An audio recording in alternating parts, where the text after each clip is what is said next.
ഒക്കെ വലിയ ഉന്നതമായ ഒരു തലത്തിൽ നിൽക്കുന്നയാളെന്ന് സ്വയം അവതരിപ്പിക്കാൻ വല്ലാതെ കഷ്ടപ്പെടുകയും അതിനില്ലാത്ത PR ഏജൻസിയെ മുഴുവൻ കൊണ്ടുവരികയും ഒക്കെ ചെയ്യുന്ന ഒരു നേതാവ് വന്നിട്ട് പറയുകയാണ് മരുമകനെയും കുടുംബക്കാരെയും മുഴുവൻ വിളിക്കേണ്ട കാര്യമുണ്ടോ, മുഖ്യമന്ത്രിയെ വിളിച്ചിട്ടുണ്ട് എന്ന്. അപ്പോൾ ഇദ്ദേഹം ഈ 1994 ഈ BPL മരുമകനായി ജോലി ചെയ്യുന്ന സമയത്ത് മുഹമ്മദ് റിയാസ് SFIയുടെ യൂണിറ്റ് സെക്രട്ടറിയാണ്. ആ സമയത്ത് അദ്ദേഹം പണിയെടുക്കുന്നുണ്ട്. പിന്നെ ഒരു വ്യാഴവട്ടം കഴിഞ്ഞിട്ടാണ് ഈ രാജീവ് ചന്ദ്രശേഖർ രാഷ്ട്രീയത്തിലേക്ക് വരുന്നത് 2006.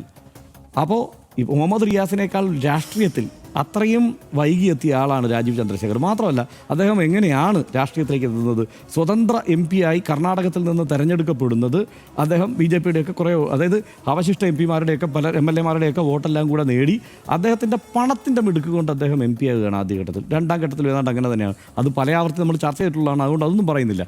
പക്ഷേ അതേ സ്വഭാവത്തിൽ, അപ്പോൾ ഇതൊരു ആസൂത്രിതമായ പരിപാടിയാണെന്നുള്ളത് അറിയാവുന്നത് അദ്ദേഹത്തിൻ്റെ ഏറ്റവും വലിയ വത്സല ശിഷ്യൻ ഇപ്പോൾ കേരളത്തിൽ സുരേഷാണ്, സുരേഷ്.